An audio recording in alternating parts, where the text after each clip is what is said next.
Assalamualaikum warahmatullahi wabarakatuh. Halo anak-anakku semua, ketemu lagi sama Ibu ya untuk sesi lanjutan di pembelajaran kelas 11 kita. Kalau di video sebelumnya kita sudah membahas tentang sel, struktur sel, sejarahnya. Nah, sekarang kita lanjut lebih spesifik ya, tapi masih juga ada kaitannya sama sel.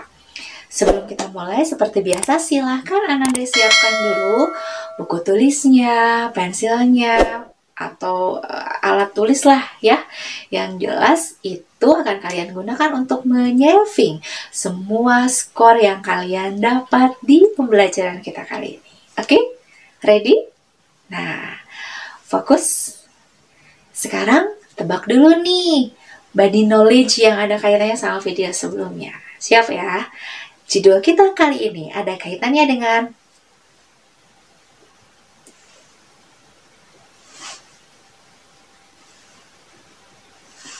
tiga, dua, satu.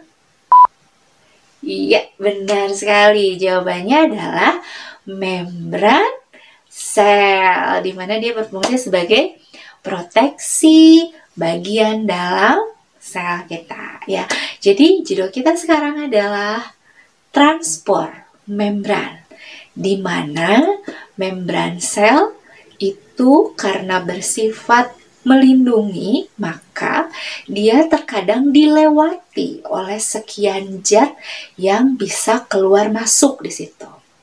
Dan sekarang kita punya tambahan fungsi dari membran selnya itu, yaitu adalah sebagai proteksi selektif permeable. Nah, apa tuh? Sekali lagi, proteksi selektif permeable. Pernah nggak kalian lihat siapa yang suka begini? Maju, maju, maju, stop, mundur, mundur, mundur. Siapa tuh? Oh iya, bener banget. Itu kadang ada tukang parkir, atau mungkin lebih tepatnya lagi satpam ya nggak sih? Satpam kan juga terkadang suka mengatur keluar masuknya tamu tuh kalau di sebuah instansi. Nah, membran sel juga sama, dia bersifat mengatur keluar dan masuknya zat yang masuk ke dalam sel. Makanya disebutnya selektif permeable. Selektif mengatur siapa saja yang bisa masuk dan tidak.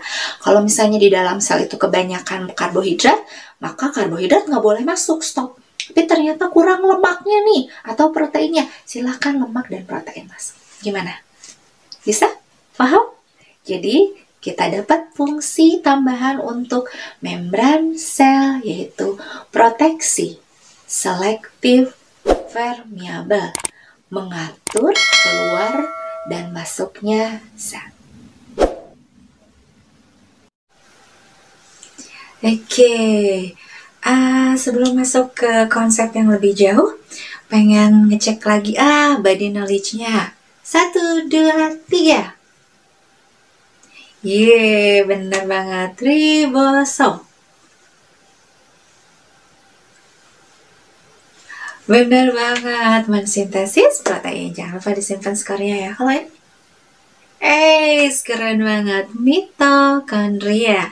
Tugasnya sebagai bener banget, sumber energi. Kalau ini apa ya? Besok kecil ya. Keren banget, lisosom.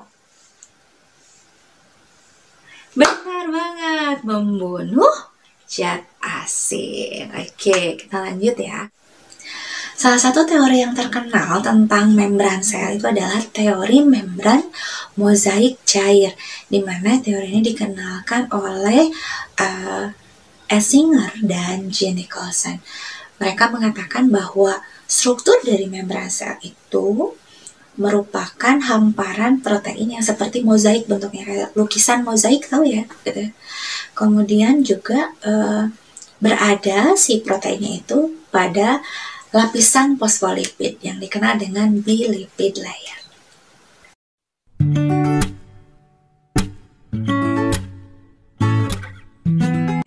Bicara tentang apa tadi? Membran sel yang berfungsi sebagai proteksi selektif permeable, dia itu memiliki struktur yang khas nih. Strukturnya seperti ini nih. di mana dia itu memiliki 2 lapisan lemak, makanya disebut bilipid layer. Ini body knowledge yang baru ya. Bilipid layer, bi itu 2 artinya, lipid itu artinya lemak. Lemak, masih ingat? Ya, itu bahasa kimianya lipid. Kemudian layer itu lapisan. Jadi kamu kalau pagi-pagi makan sandwich, rotinya 2 lapis. Nah, itu mulai sekarang jadi bilipid layer. Nah, seperti ini. Biasanya kalau kita makan sandwich, ya ada isinya dong. Salah satunya adalah keju. Nah, keju kan sumber protein. Jadi ternyata struktur membran sel, selain terdiri atas 2 lapisan lemak, dia juga memiliki struktur protein. Proteinnya itu ada yang di dalam. Nah, kalau saya begini, protein masih ingat? Protein integral ada di dalam. Bentuknya seperti ini.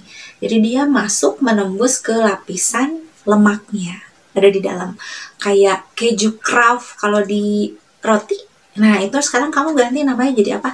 Protein integral. Berada pada lapisan bilipid layer. Gitu ya. Nah, terus si kejunya itu juga ada yang keju yang kamu parut, yang ditabur di atas. Itu juga mengandung protein dong, karena keju kayak protein. Ya nggak sih? Maka si protein yang di atas itu disebutnya protein perifer. Perifer itu permukaan. Ini ada permukaan kulit nih kita ya. Jadi protein ada 2. Protein apa? Integral dan protein perifer. Berada dalam bilipid layer. 2 lapisan lemak.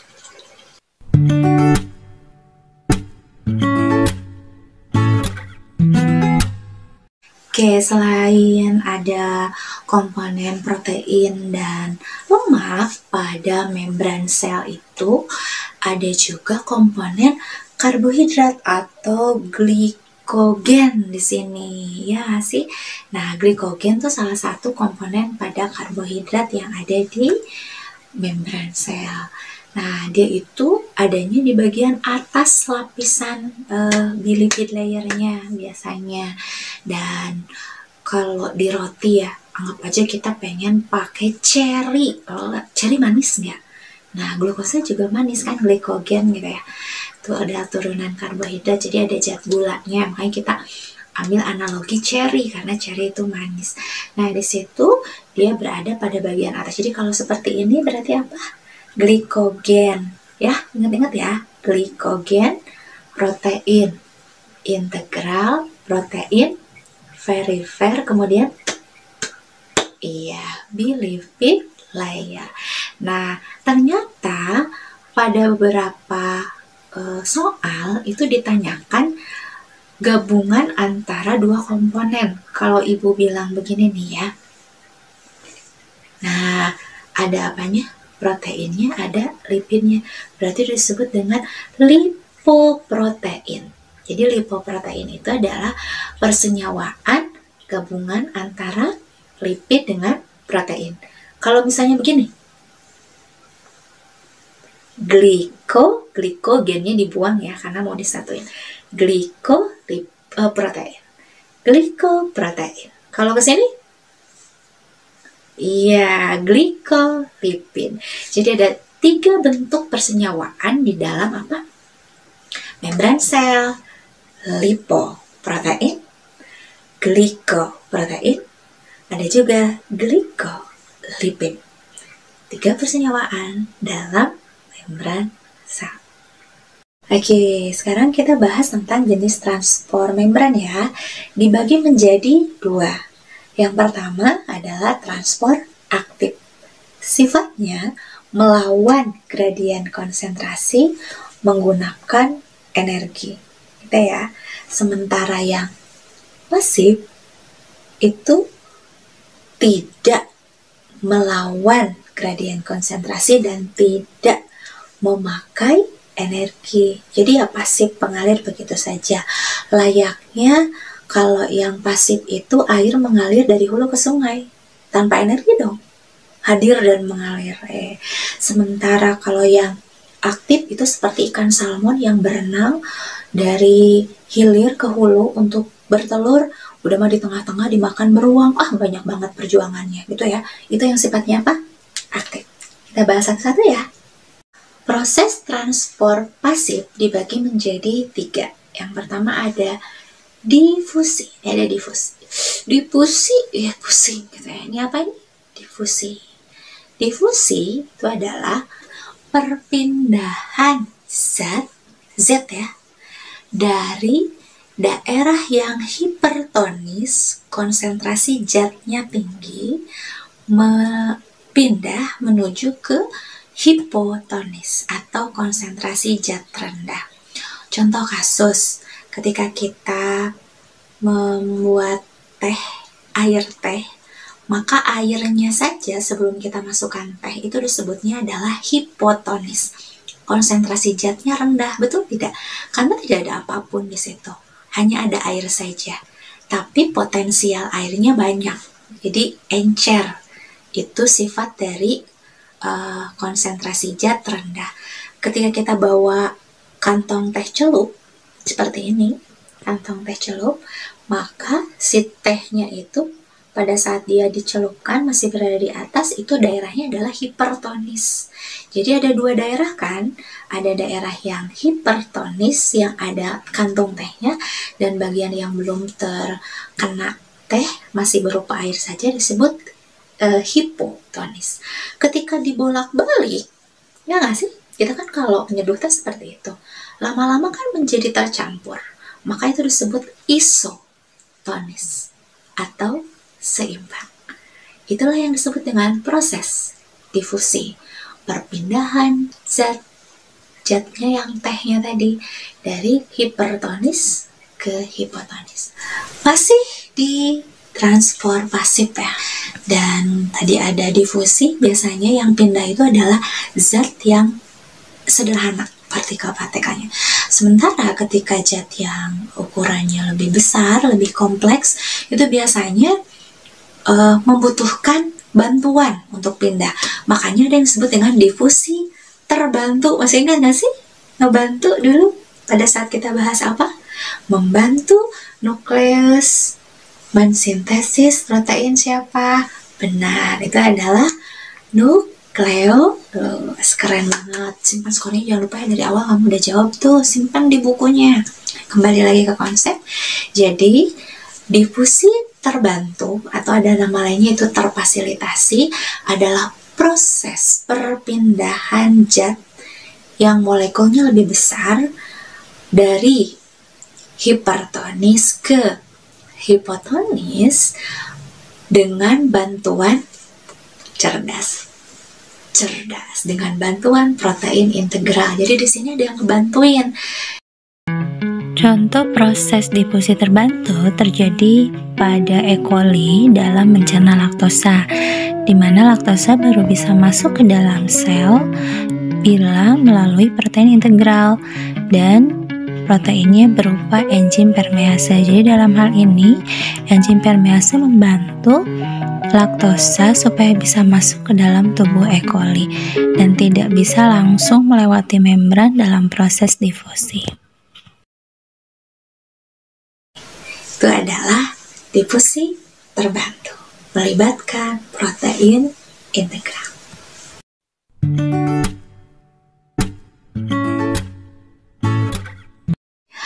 Ya, itu tadi sesi kita di kompetensi dasar kedua, yaitu tentang transport membran. Gimana?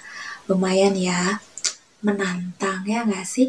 Analisisnya lebih banyak dibanding dengan materi-materi sebelumnya. Nggak apa-apa, kalian semua cerdas, jadi kalian semua berhak melakukan analisis dan yakin bisa. Jangan lupa tulis apakah Ananda sudah paham atau belum pada kolom komentar.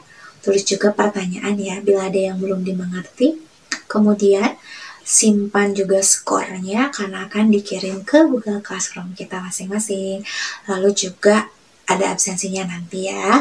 Dan sampai berjumpa kembali di sesi berikutnya.